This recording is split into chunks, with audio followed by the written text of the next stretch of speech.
Exode, chapitre 32, verset 8 à 14, nous disons notre Seigneur. Ils se sont promptement écartés de la voie que je leur avais prescrite. Ils se sont fait un faux en fonte. Ils se sont prosternés devant lui. Ils lui ont offert des sacrifices et ils ont dit: Israël, voici ton Dieu qui t'a fait sortir du pays d'Égypte. L'Éternel dit à Moïse: je vois que ce peuple est un peuple au court d'elle.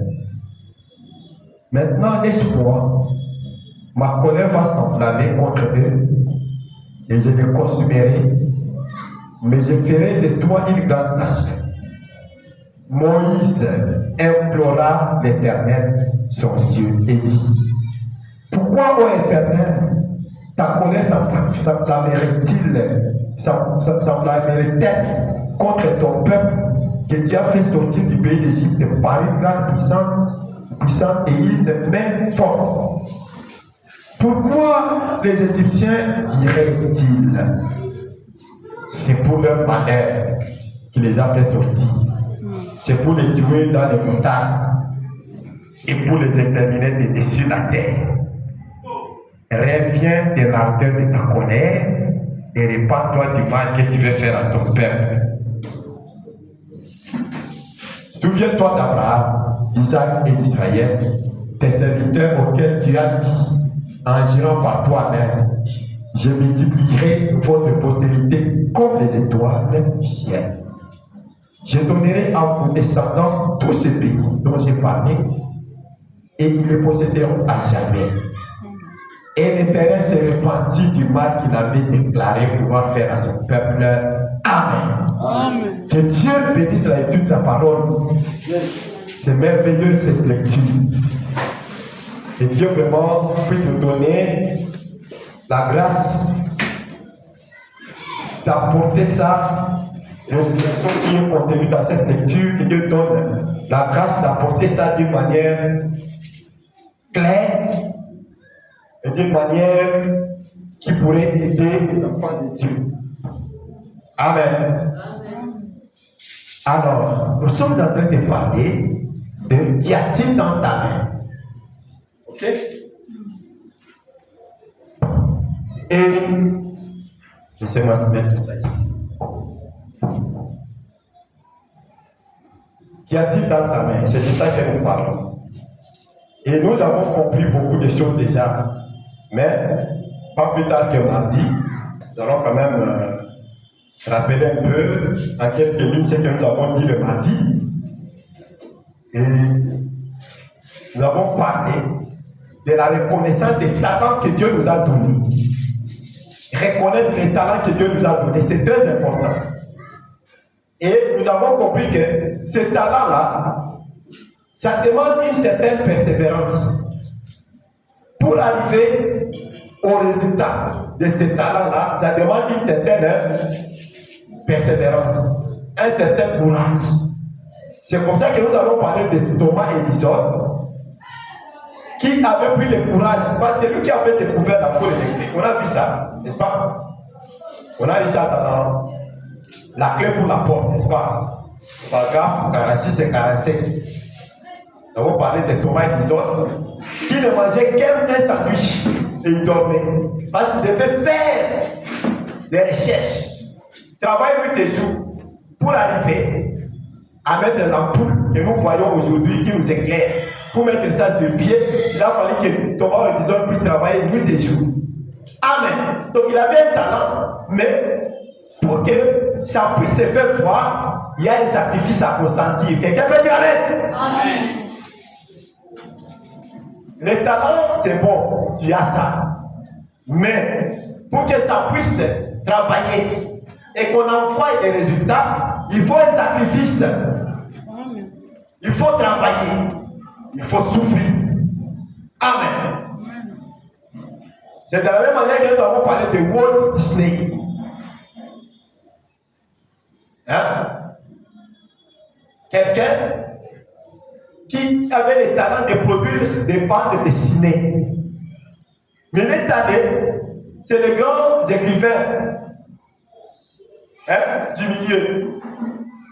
Et on lui disait toujours, non, tu ne peux pas, tu n'y arrives pas, tu n'as pas ce talent, tu n'en as pas, il n'y a rien. N'est-ce pas? Il a changé d'endroit. Et là, on vient encore dire, tu n'as rien. Amen. Jusqu'au jour où, un jour, il s'est décidé d'aller à une école, il devait faire un certain essai pour l'école, à un stade. Et quand il est allé là-bas, il a vu une souris en train de passer. Et ça lui a donné une certaine inspiration. Et il a dessiné, il a fait un dessin d'une souris, tout ça, tout un scénario. Et c'est par là que son talent a commencé à se faire voir. Mais vous comprenez qu'il a souffert pour se faire accepter. N'est-ce pas ça?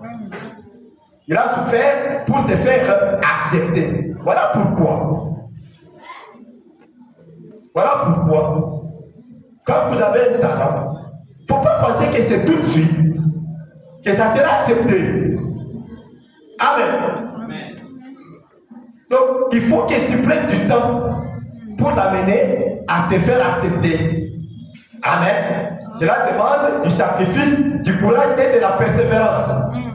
C'est clair? Amen. Ok. Nous avons montré ça.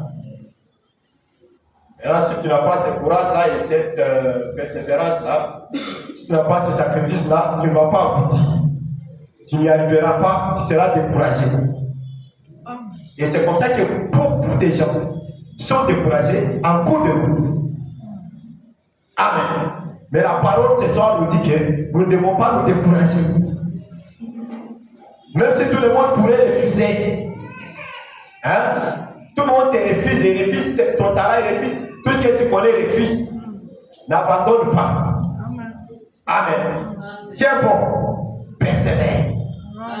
Frère, on prêché une prédication intitulée Persévérer. Amen. Il a prêché une prédication intitulée Ayez bon courage. Amen. Vous voyez tout ça? Ce sont des prédications pour nous donner du courage, n'est-ce pas? Et de la persévérance. Ok? Il ne faut pas être quelqu'un qui aspire et puis tu relâches. C'est ça que Dieu avait repris. C'est ça que Dieu avait réprimandé dans l'esprit des gens d'Éphèse. Il disait, il faut vous aspirer et puis vous relâchez. Hein? Et ce n'était pas une bonne chose. C'est ça ce que Dieu avait contre la première église d'Éphèse. On n'est pas en train de prêcher les âges, on en avait parlé, n'est-ce pas? Donc c'est pas bon d'aspirer et de relâcher. Quand tu découvres que ça, c'est quelque chose qui est en toi, va jusqu'au bout. Ne relâche pas. Amen. Amen. Maintenant, si Thomas et Dison pourraient relâcher, est-ce qu'on pourrait avoir ces courants aujourd'hui, les apôtres que vous avez? Je ne sais pas. Peut-être que quelqu'un d'autre le découvrirait, mais peut-être ça ne serait pas comme ça. Vous voyez ça? Et c'est comme ça. Donc, chacun est né pour accomplir un but. Maintenant, aujourd'hui, tout le monde parle de Thomas Edison à cause de cet arbre. Donc, il était né pour amener que les gens soient éclairés avec les courants électriques. Vous voyez ça? L'ampoule électrique, que ça puisse éclairer les gens. Parce qu'il pouvait rester de nuit et de jour en train de travailler pour produire ça. Parce que c'est un talent qu'il avait. Ouais. Donc je ne veux plus rentrer là-dessus. Vous avez compris la persévérance de Thomas. Vous avez compris la persévérance de Walt Disney. Et cela vous demande aussi à être persévérant. Amen. N'aspirez pas et puis relâchez. Juste un mois seulement tu as essayé une affaire, ça n'a pas marché, tu dis, ah, je suis baptisé. C'est pas correct. C'est pas comme ça. Il y a des gens qui ont commencé, ils sont tombés en faillite, ils ont repris, ils sont tombés en faillite. Aujourd'hui, ils sont des grands millionnaires. Vous voyez ça? Donc, il ne faut pas aspirer et puis relâcher. Il faut persévérer. Amen. De l'endurance. Je me souviens quand on était à l'école, quand on commençait l'université, on nous disait être poids. À l'époque là, les étudiants qui ont déjà commencé, qui ont déjà évolué, on les appelait des poids. On disait être poids, ce n'est pas facile. C'est l'endurance et morale. Donc il faut cette endurance pour arriver. Sinon, tu vas relâcher. En général, déjà, tu laisses. Tu dis, je ne veux pas de message. Tu vas rester décisif. Vous voyez ça? Donc, il faut la persévérance en tout. C'est ce que je veux montrer par là. Elle le fait. Vous comprenez? Amen. Ok.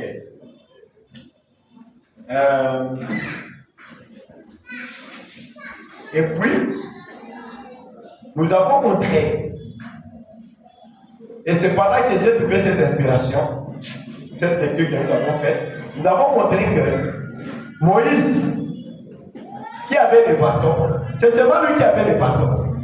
Le peuple n'avait qu'à le suivre. Amen. C'est là que j'ai dit, le peuple, lui, n'avait que Moïse. Quelqu'un peut dire Amen? Le peuple, lui, n'avait que Moïse. Il n'avait rien d'autre. Moïse est seul. Ok? Et nous, aujourd'hui, nous n'avons que frère Madame. C'est lui le prophète que Dieu nous a donné en ce temps de la fin. Nous n'avons que lui. Et pour notre bénédiction, c'est lui qui a les paroles. C'est à lui que Dieu a donné les paroles pour nos bénédictions. Amen. Voilà pourquoi nous avons lu dans le respect que nous devons obéir à ce que le messager a dit. Amen.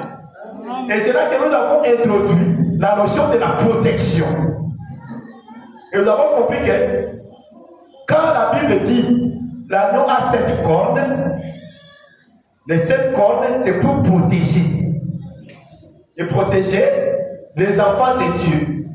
Voilà pourquoi nous avons compris que chaque messager était une corne pour son âge. Amen. Parce que nous avons compris que les 7 cornes sont les 7 messagers des 7 âges de l'Église. Ok. Et puis, je vous ai promis de vous lire là où il dit que les 7 yeux mis au sang, il y a bâti. Les 7 yeux de l'agneau, ce sont toujours les messagers. Amen. Et c'est pourquoi je vous ai dit, si Frère Branham, lui qui est notre messager en ce temps de la fin, nous dit que ça c'est déjà arrivé. Nous ne sommes même pas en droit de dire que non, c'est pas arrivé. Parce que c'est lui l'œil de Dieu. Pour ces temps. Paul était l'œil de Dieu pour les gens de son époque. Quelqu'un peut dire Amen. Moïse était l'œil de Dieu pour les gens de son époque. Parce que le prophète c'est un œil. Amen. Donc Moïse était le messager de Dieu à ce temps-là pour les gens de son époque. Et pendant les 7 ans de l'Église que Jésus a introduit, après sa mort à la croix, c'est là que les gens de l'Église ont commencé. Alors, le premier messager, c'est Paul. Nous avons déjà appris ça. Et il était l'être de Dieu pour les gens de son époque. Voilà pourquoi il disait, si un ange venait du ciel et qu'il vous dise autre chose que ce que nous vous avons annoncé, qu'il soit à la terre. Amen. Parce qu'il était l'être de Dieu en ce moment-là. Amen. Et quand Frère Branham vient, il vient nous dire, j'ai prêché comme Paul. Alléluia. Paul baptisait notre Seigneur Jésus-Christ, moi aussi je l'ai fait.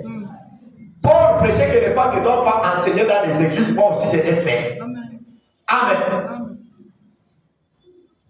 Donc, c'est ça l'œil de Dieu. Amen. Un messager, c'est lui l'œil de Dieu. Alors quand il dit que ça c'est accompli, nous disons c'est accompli. Quand il dit ça s'accomplit de cette manière, nous disons ça s'accomplit de cette manière. Quand il dit j'entends ceci, ça veut dire ceci, nous le disons aussi comme ça. Amen. C'est comme lorsque je vous avais dit, Frère Madame, quand il dit j'entends Jésus, il nous explique ça dans Confirmation et Évidence. Parce que c'est lui encore qui nous a dit que cette génération qui verrait Israël de retourner dans sa patrie ne peut pas passer sans que Jésus ne vienne. Amen. Et puis il nous dit, vous qui êtes à Tucson, vous qui êtes à Lyon, vous qui êtes en Californie, vous qui nous suivez sur les lignes téléphoniques, aujourd'hui, cette écriture est accomplie sous vos yeux. Amen. Maintenant, on se demande comment encore lui vient nous dire qu'il attend Jésus, même jusqu'à 97, jusqu'à 65. Amen. Il nous a déjà dit que la venue du Seigneur aussi, c'est mourir. Quand vous mourrez, le Seigneur, c'est le Seigneur qui vient vous prendre. Amen. C'est là que nous avons compris. Donc, ces écritures, Luc 17, Matthieu 24, tout ça, ça s'est accompli. Mais quand il dit dans Jean 14 que je reviendrai et je vous prendrai, c'est ce que Frère Branham attendait. Et lui-même explique en disant, ça veut dire, vous avez été fidèle à la cause, mais vous devez mourir. Vous comprenez? Ça veut dire quand Frère Branham est en train de dire qu'il attend Jésus, il va venir le prendre, ça veut dire la mort. Alléluia. Amen. Et nous avançons parce que c'est lui qui connaît. Amen. Amen. Et c'est lui qui connaît. Voyez ça. Et nous on avance avec ce qu'il nous dit. Voilà pourquoi il est important de dire que c'est que le messager a. Voyez ça. Très très important. Je vous ai promis de vous lire cette citation où Frère Branham dit que les 7 lieux, ce sont les 7 messagers. Amen. Je l'ai porté dans les groupes, mais il faut que je les lise comme j'avais promis de les lire. Ok? Amen. Alors, j'ai lu dans la brèche.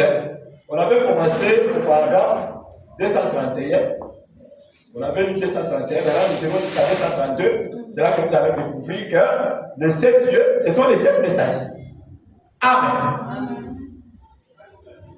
La brèche entre les 7 âges de l'Église et les 7 sceaux, Jeffersonville, Indiana, dimanche 17 mars, pardonnez, dimanche 17 mars 1963, soir.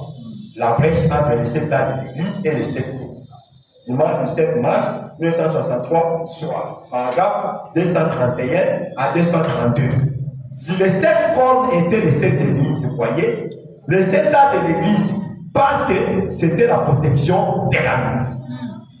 C'est avec quoi il protégeait ses doigts sur la terre. Vous savez que les doigts de Jésus, c'est son peuple. Amen. Quelqu'un peut dire Amen? C'est avec quoi il protégeait ses doigts sur la terre. C'était un groupe déjà envoyé de Dieu qui assurait la protection. Les 7 cornes, c'est un groupe de gens envoyés de Dieu qui assurait la protection. Vous voyez? Amen. La corde de la nuit. Amen. Amen. Donc, les 7 lieux sont les 7 messagers de cet âge de l'Église. Point. 7 lieux, 7 voyants. Amen. On ne dit pas 7 yeux, on dit 7 lieux. Hein? Ça c'est le français. Pas 7 yeux, parce qu'il n'y a pas un, c'est sur 7. C'est 7 lieux. Amen. Alors les 7 lieux sont les 7 messagers de cet âge de l'Église. Amen. Amen. 7 lieux, 7 voyants. Vous comprenez?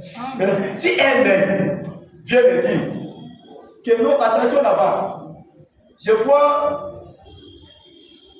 une moto venir à toute allure et elle risque de te cogner. Là, il y a déjà vu ça.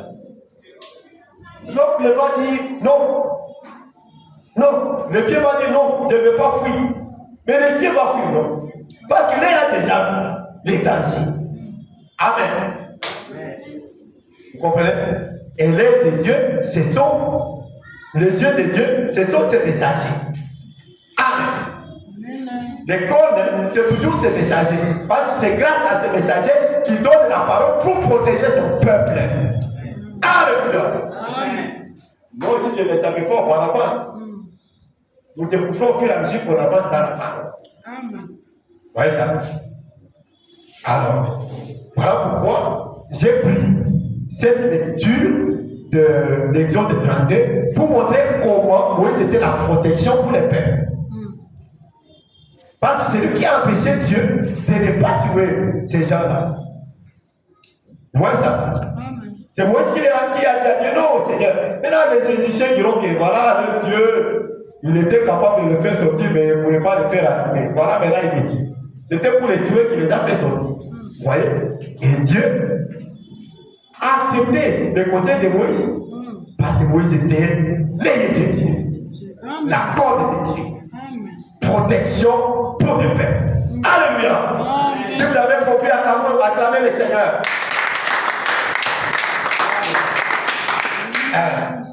Les cordes, c'est pour protéger. Gloire à Dieu. Et Moïse était la protection pour le peuple. Voilà pourquoi je dis que le peuple israélien n'avait que Moïse. Amen. C'est comme nous aussi. Les gens de Paul n'avaient que Paul. Amen. Les gens de l'époque d'Irénée n'avaient qu'Irénée. Dieu ne peut pas avoir deux personnes au même moment. Amen. C'est merveilleux. Donc Moïse était dans la brèche. Lorsque Dieu voulait les détruire, parce qu'il était leur protection. Amen.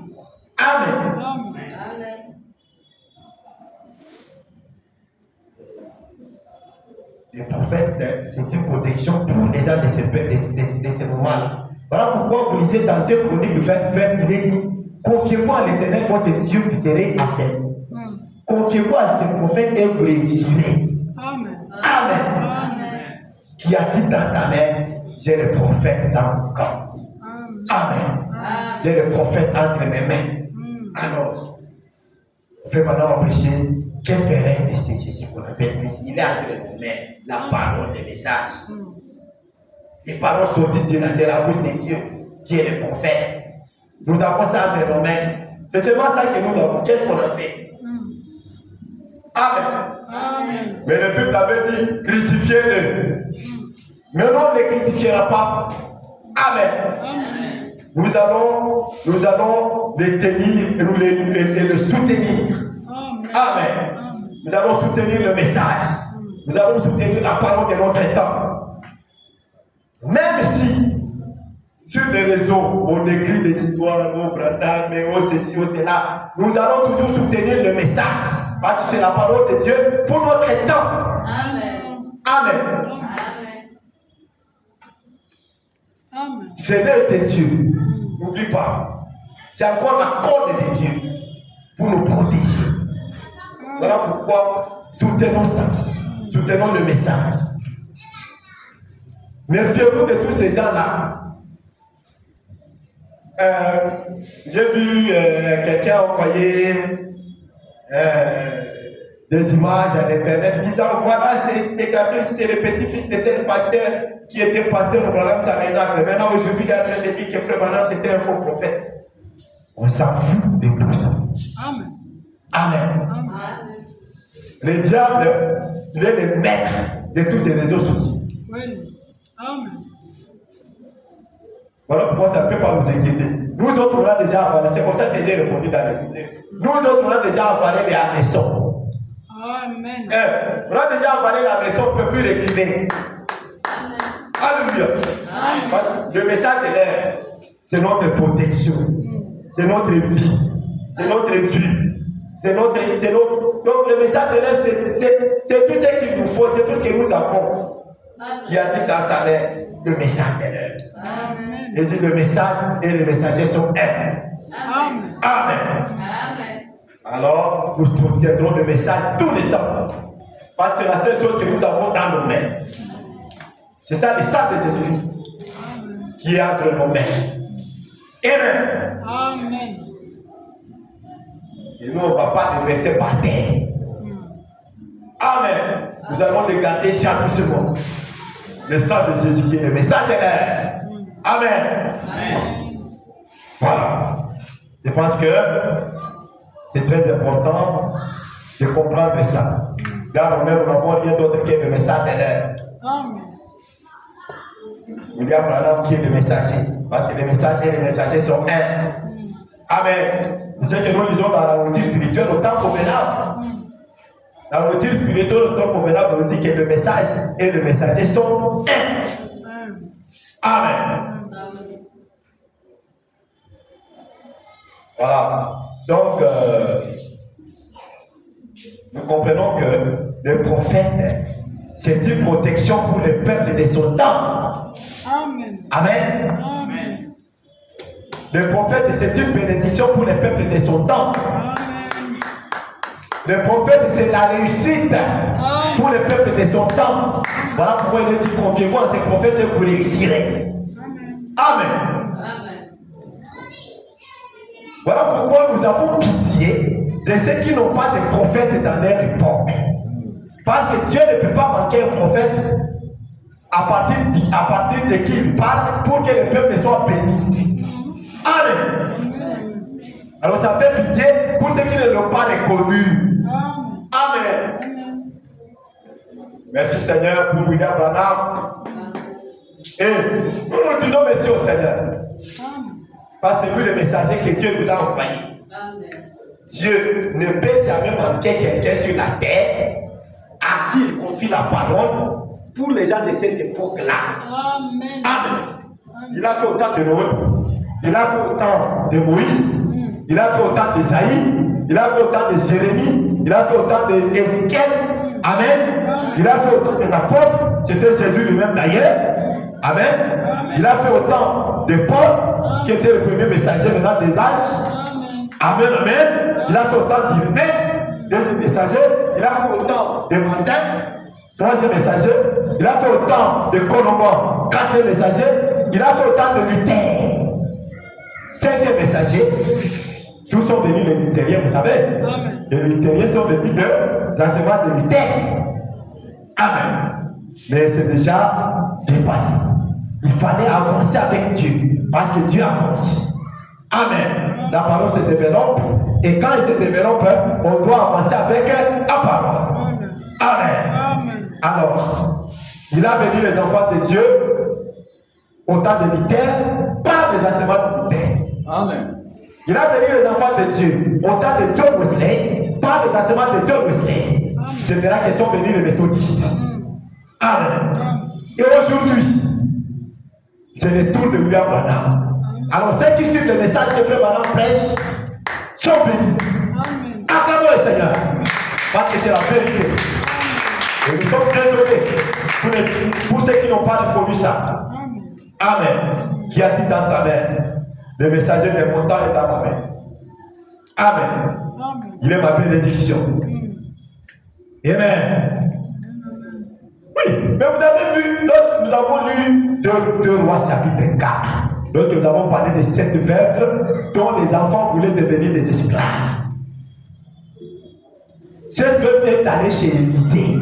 C'est Élisée qui avait la solution. Amen. Amen. Même la veuve de Sarepta, qui avait juste un peu d'huile et un peu de farine. C'est Élie, le 18, qui était la solution. Parce que quand il a donné à Élie, la Bible dit, les pots ne manquaient jamais de farine et la cruche ne manquait jamais d'huile. Amen. Pendant tous les 3 ans et demi. Alléluia. Et aujourd'hui, nous avons compris que les 3 ans et demi pour nous aujourd'hui, c'est la période où le message est prêché. On a déjà compris ça. Donc, nos 3 ans et demi, c'est aussi notre bénédiction. Amen. Le temps où le message est prêché. Alléluia. Parce que tous les types maintenant et toutes les paraboles de la Bible sont accomplis. Amen. Gloire à Dieu. Amen. C'est ce que nous lisons dans Dieu de Boré, paragraphe 337. Amen. Je ne vais pas venir vous le savez, parce que nous le lisons chaque fois. Alléluia. Amen. Alors, nos bénédictions sont contenues dans le message de l'air, prêché par son prophète William Marion Branham. Voilà. Amen. Donc, c'est le prophète qui a la solution au problème. Mais beaucoup de gens ne le savent pas. Pourtant, c'est depuis l'Ancien Testament qu'on dit confiez-vous à ces prophètes et vous réussirez. C'est depuis l'Ancien Testament, c'est dans des chroniques, non? Hein? Mais beaucoup de gens ne le savent pas. Amen. Voilà pourquoi Frère Branham dit, beaucoup de gens ne savent pas. Beaucoup de gens détournent le dos, amen, aux enseignements de Frère Branham. Et pourtant, Dieu l'a suscité pour nous bénir. On avait lu ça, non? Et dans une autre citation que nous avons lue dans l'Église, toi, il dit, Dieu m'a envoyé pour vous aider. Amen. Amen. Tu as dit dans ta main, le prophète est dans les camps, le prophète est entre mes mains. Quel faire des paroles qu'il a prêchées? Je vais le soutenir. Amen. Parce que c'est là qu'il y a la bénédiction. Alléluia. Il faut poser mon poids. Donc, la colonne vertébrale, c'est ça l'enseignement. Amen. Alors, disons dans Humilie-toi, au paragraphe 9, il dit ceci. J'ai une prédication du dimanche 14 juillet 1963 soir, prêché à Jeffersonville, Indiana, aux États-Unis. N'est-ce pas? J'ai dit le 14 juillet 1963 soir, un dimanche. J'ai dit on lit au paragraphe 9. Il dit ceci. Maintenant, c'est mon temps de consécration à Dieu. Le temps de Dieu pour me parler. Et il faut que je connaisse un petit changement dans ma propre vie. Amen. Ce n'est pas comme je l'ai dit, que je suis méchant, mais je désire me sentir un peu plus proche des gens. Voyez, je désire me sentir un peu plus proche des gens. Ah, voyez, les gens à qui j'ai essayé de prêcher cette vérité de l'évangile, ils y tournent le dos, ça m'éloigne et ça moque. Vous voyez ça? Ils s'en éloignent et ça moque. Alors que nous avons compris que Dieu l'a suscité pour nous bénir. Amen. Mais les gens à qui c'est enseigné, cette parole est enseignée, ça détourne, tourne le dos et ça moque et ça dévoile. Amen. C'est la vérité, mes frères. Alors, si les gens ça l'éloigne, c'est leur faute, ça les regarde. Ils ratent leur bénédiction, n'est-ce pas? Amen. Amen. Alors que c'est lui qui a tout ce qu'il nous faut. Amen. Pour notre vie, c'est lui à qui Dieu a donné tout ce qu'il nous faut. On doit le dire. C'est à frère, Dieu reprend. C'est à frère Branham que Dieu a donné tout ce qu'il faut au peuple de Dieu en ces temps-ci pour leur vie. Est-ce que c'est clair? Amen. Et c'est comme nous l'avons dit, Élie était la solution au problème de la veuve de Sarepta. N'est-ce pas? N'est-ce pas ça? Amen. Élisée était la solution à cette dame-là dont on voulait prendre les enfants pour en faire des esclaves. Élisée était la solution. Amen. Et voilà pourquoi nous disons aussi que frère Branham est la solution pour l'église de Dieu aujourd'hui. Amen, amen. Maintenant, vous savez, le problème c'est quoi? Le problème c'est que les gens aiment applaudir ce que Dieu a fait il y a longtemps. Mais ce que Dieu est en train de faire, les gens ne veulent pas accepter ça. Les gens sont prêts à dire que Élie était la bénédiction, n'est-ce pas? Il était la solution pour la veuve de Sarepta. N'est-ce pas ça? N'est-ce pas ça? Amen. Les gens sont prêts. Tout le monde, même les musulmans, peuvent le dire. Ok? Les gens sont prêts à dire qu'Élisée était la solution pour cette veuve-là, dont vous voulez vendre les enfants, les gens sont prêts à le dire. Non prêts à le dire, ils sont prêts. Même dans les églises, partout, on le dit. Ok? Les gens sont prêts à dire que Pierre était un grand homme de Dieu. Ils sont même prêts à faire de lui le premier pas. Mais quand Pierre prêchait, est-ce que vous savez comment Pierre était mort? Ce sont ces mêmes Romains-là qui l'ont tué. N'est-ce pas ça, papa? Ce sont ces mêmes Romains qui l'ont tué. Ouais. Mais après qu'il est tué, après longtemps, ils l'ont reconnu maintenant comme il sait Pierre. Parce que les gens aiment ce que Dieu a fait. Ils aiment aussi attendre ce que Dieu fera. Mais ce qu'il est en train de faire, ils ne veulent pas attendre ça. Voilà pourquoi les gens sont prêts à accepter que Élie était une bénédiction, était une solution pour cette veuve. Élisée était une solution pour cette autre veuve. Pierre était une solution pour les gens de Génopole. Paul, ainsi de suite. Ainsi de suite. Irénée, Martin, Colomban, Luther, Wesley. Mais quand on arrive au temps de Branham, les gens sont prêts à claquer la porte. Amen. Parce que c'est ça maintenant qui concerne leur temps. Amen. Hey, c'est comme ça. Ouais, ça. Les gens sont prêts à claquer la porte. Ouais. Donc, nous nous croyons que Frère Branham est la solution pour nous aujourd'hui. Amen. Amen. Amen. Ce sont les paroles sorties de sa bouche qui nous bénissent. Amen. Qui apportent des solutions à nos problèmes. Amen. Amen. Bon, est-ce que nous pouvons lire vite dans la nourriture spirituelle au temps convenable?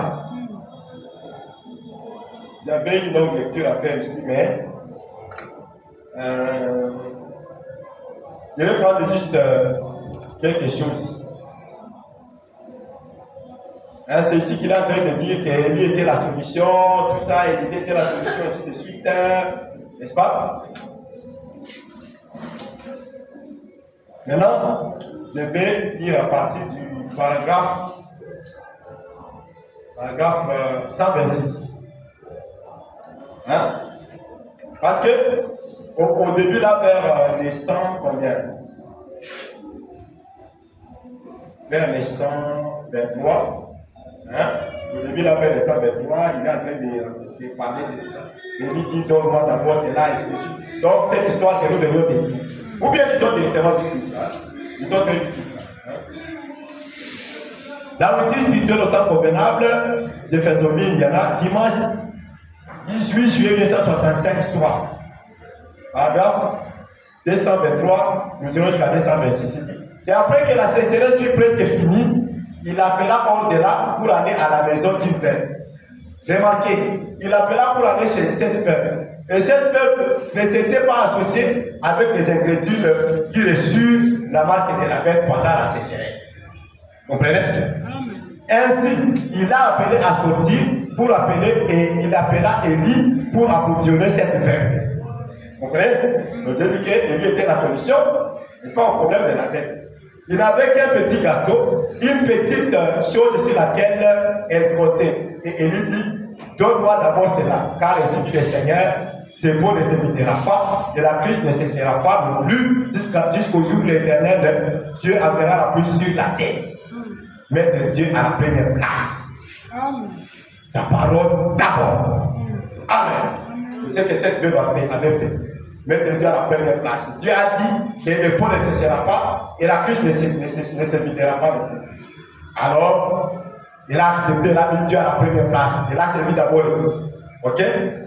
Il dit, remarquez, il y avait de la farine dans les pots. Chaque fois qu'il allait chercher de la farine, il y en avait dans les pots. Il y avait de l'huile dans la cruche chaque fois qu'il allait en chercher. Pourquoi? La farine représentait Christ dans l'offrande de farine. La farine représentait Christ dans l'offrande de la farine. Et qu'est-ce que veut dire Amen? Amen. Christ est une source intarissable. La farine représentait Christ dans cette offrande de la farine. Nous savons que Christ c'est une source intarissable. Amen. Le grain devait être bien disposé pour que chacun d'eux soit mûr. Toutes les particules de cette farine étaient exactement identiques, montrant qu'il est le même hier, aujourd'hui et pour toujours. C'était la parole, le pain de vie qui suit le message afin de confirmer la parole. Amen. Il dit, ainsi en est-il aujourd'hui, mes amis. Hein? Ainsi en est-il, il dit encore, ainsi en est-il aujourd'hui. Le pain de vie que les enfants mangent suit le message de Dieu afin de les soutenir pendant les temps de sécheresse. Amen. Amen. Il dit, le pain de vie que les enfants mangent, nous les enfants, hein? Nous, ce que nous mangeons, suit le message de Dieu afin de les soutenir pendant les temps de sécheresse. Ce qui nous soutient, nous, ce qui nous soutient, nous, c'est le message ici. Amen. C'est ça qui nous soutient. Parce qu'il faut dire, il en est ainsi aujourd'hui, mes amis. Ainsi en est-il aujourd'hui. Le pain de vie que les enfants mangent suit le message de Dieu afin de les soutenir pendant les temps de sécheresse. Alléluia. Qu'en serait-il si c'était né dans notre présence aujourd'hui? Qu'en serait-il si c'était né dans notre présence maintenant? Il agirait et ferait exactement comme il le faisait au jour où il était dans la chair ici, sur la terre. L'épouse est une partie de l'époux. Amen. L'épouse est une partie de l'époux. Amen. L'église est pareille à Christ. Les œuvres que j'ai faites, vous les ferez aussi. Et c'est la parole qui faisait cela. Amen. Amen. Il nous a dit que les choses qu'il a faites, nous les ferons aussi. Gloire à Dieu. Nous remarquons encore ici que si la parole est en nous, qui a dit dans ta main, la parole, n'est-ce pas? Maintenant, si elle est en nous, elle est venue à nous comme élevée à Élie en ce jour-là. Amen. Amen. Elle fera la même chose qu'il fit. La parole qui était en Élie, si elle est en nous, elle fera la même chose qu'Élie fit. Amen. Amen.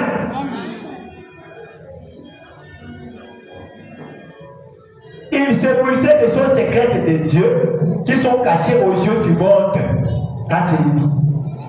Est-ce que les gens de son époque-là savaient qu'il y avait cette même Sarita qui avait, oui, dans des pots et la farine dans des vases? Hein? Non? Ouais. Est-ce que les gens de son époque savaient qu'il y avait cet endroit où il y avait la farine dans les pots et lui dans la crise qui ne séchait pas? Amen. C'est la même chose pour nous aujourd'hui. Le message de l'air, c'est ça notre oui, et c'est ça notre pain. Amen. Et ça ne cesse jamais. Pendant que les autres sont dans la sécheresse, nous mangeons toujours. Alléluia. Nous mangeons toujours. Amen. Vous allez commettre ta vie jamais. Amen. Vous comprenez un peu? Merci Seigneur. Oh, de nouveau, cela fait que les messages et les messagers sont un. Amen. Amen. Je vous ai dit que ça se trouve dans le multi spirituel autant qu'on verra. Nous venons de le dire. De nouveau, cela fait que les messages et les messagers sont un. La nourriture spirituelle est prête et elle est en sa saison maintenant. Amen. Et chacun de vous peut obtenir cette nourriture si vous le désirez, n'est-ce pas? Amen. Il suffit seulement d'aller là où on presse les messages. Amen. Amen. Et vous laissez prendre cette nourriture si vous voulez. Amen. Donc il dit, et chacun de vous peut obtenir cette nourriture si vous la désirez, si vous voulez bien vous séparer de toute incrédulité de cette heure-ci. N'est-ce pas? Si vous êtes prêts à entrer en Christ et entrer dans sa promesse. Et rappelez-vous ces promesses dans Malachie 4, Luc 17 et 30, aussi dans 5 Jean 14 et 12, et dans bien d'autres écritures qui en parlent. Joël 2,28 ou plutôt 2,28. Ce qu'il devait faire en ce dernier jour, et comment le prophète a annoncé qu'il y aura la lumière dans ces derniers jours. Comment elle sera à l'œuvre, cette lumière, et ce qu'elle ferait. Amen. Amen. Toutes les Écritures pointent vers ces derniers jours. Amen. Et c'est Christ. Si vous pouvez vous cacher là-dedans maintenant, dans ce lieu secret, vous pouvez manger et voir la bonté ainsi que la miséricorde de Dieu. Et si vous êtes malade, la guérison c'est tout. N'est-ce pas? Et vous vous souvenez de lorsqu'Élisée plus tard fit descendre, après avoir reçu cette offrande de farine, Christ, il nourrit la maison de la veuve avec ses larmes. Remarquez que plus tard, quand il fit descendre le feu du ciel, et tout, il pouvait qu'il était envoyé par Dieu, l'esprit du prophète. Amen. Amen. Voilà. C'est ça la vérité, mes frères. Amen. Donc, nous, on n'est pas dans la sécheresse. Pendant que la sécheresse est partout, nous sommes comme la veuve de Sarepta. L'huile dans la cruche et la farine dans les pots ne sèche jamais. Qui a dit dans ta main le message et le messager entre nos mains. Que le Seigneur vous bénisse. Amen. Gloire à Dieu. Amen. Alors, le dimanche, nous commencerons par cette citation que je viens de laisser. Donc, frère Bana, les gens me disaient que son ministère est la seule chose qui sauvera l'humanité. Amen. On va parler de ça maintenant, le dimanche. Que le Seigneur vous bénisse encore une fois. Amen. Amen. Mettons-nous debout et adorons le Seigneur.